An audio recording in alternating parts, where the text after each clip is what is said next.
আসসালামু আলাইকুম। পাকিস্তান এবং বাংলাদেশের শেষ ওয়ানডে আগামীকাল। যেহেতু ২ টা ম্যাচের কাকতালীয় একটা বিষয়। ১ম টাতে পাকিস্তান ১১৪ তে আউট, ২য় টাতে বৃষ্টি আসছিল, ওভার কমে দেওয়া অবস্থা, সেটাতে ১১৪ তে বাংলাদেশ আউট। মানে পাকিস্তান বাংলাদেশ ভাই, ভাই সমীকরণ হিসাবটা ১০০-১০০। কিন্তু ভাইয়ের সাথে ভাইয়ের ব্যবহারটা কালকে কিন্তু ঠিকঠাক ভাবে করেনি মেহেদী মিরাজ। এটা নিয়ে কিন্তু পুরো ক্রিকেট বিশ্বে কিন্তু ট্রল সৃষ্টি হইছে।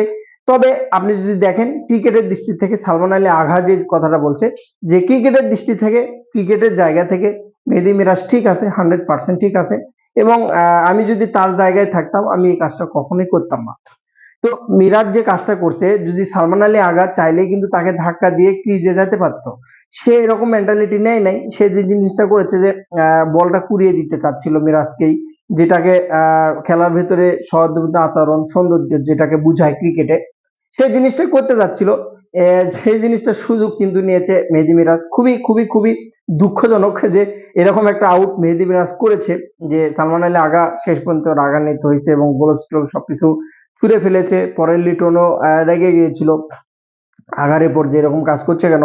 তবে ক্রিকেটের দিক থেকে আপনি যদি বিবেচনা করেন তাহলে হচ্ছে আপনার মিরাজ ঠিক আছে।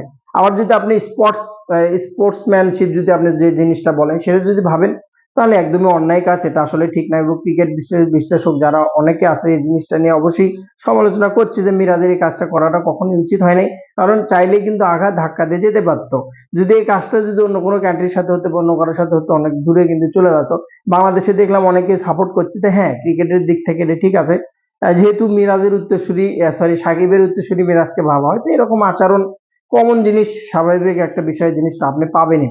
তবে ব্যক্তিগত দিক থেকেও যদি আমি বলি, এই কাজটা খুবই অন্যায় হয়েছে এবং খুবই খারাপ কাজ করছে মিরাজ, যেটা করাটা একদমই উচিত ছিল না। পাকিস্তান অনেকটাই সহায়তা করেছে বাংলাদেশকে। সর্বোপরি কালকে শেষ ওয়ানডেতে জিতবে কি, এটা কিন্তু একটা বড় প্রশ্ন। বাংলাদেশে আসল দুর্বলতা কিন্তু বেড়ে আসছে।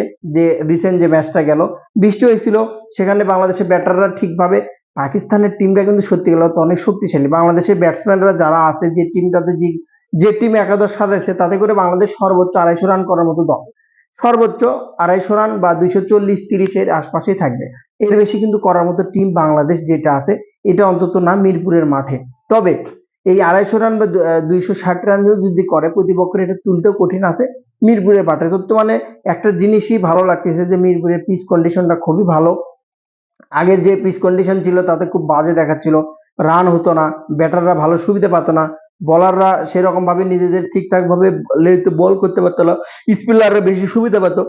সেখান থেকে কামব্যাক করে মিরপুরের পিচটাতে এরকম একটা ৩০০ রানের পিচ কন্ডিশনে বানাইছে।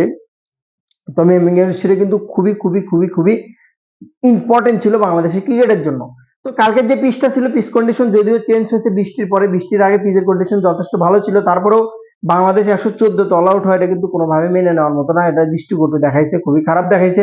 তবে বাংলাদেশ যে টিম ব্যালেন্স, তাতে করে ২৪০ এরকমই টিম।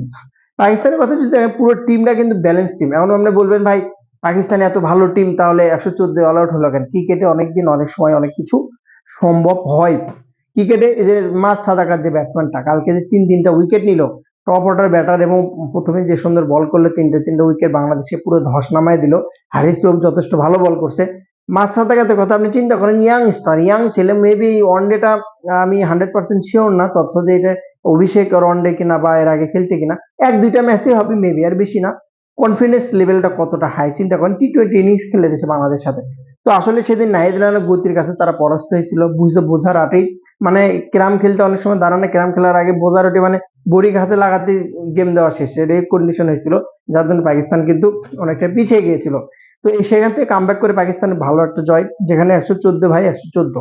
তো টোটালি তৃতীয় ওয়ানডেতে কে জিতবে সময়ের অপেক্ষা। তবে আমি অবশ্যই পাকিস্তানকে আগে রাখবো 100%। বাংলাদেশের যে পাকিস্তান যথেষ্ট ভালো টিম ভাই, আবেগে আবেগে গড়ে লাভ নেই। বাংলাদেশ যে টিম কন্ডিশন, টিমের চাইতে অনেক হাজার গুণে ভালো পাকিস্তান টিম, যদি তারা ১১৪তে প্রথম দিনে অল আউট হয়েছিল। দেখা যাক তৃতীয় ওয়ানডে, লাস্ট ওয়ানডে যে জিতবে সিরিজ তার। বৃষ্টি বাগনা হবে কিনা সময় সাপেক্ষে বলে দেবে। বেস্ট অফ লাক, ভালো থাকুন, বাংলাদেশ জিতুক, এ কামনা সব সময়ের জন্য করছি। ভালো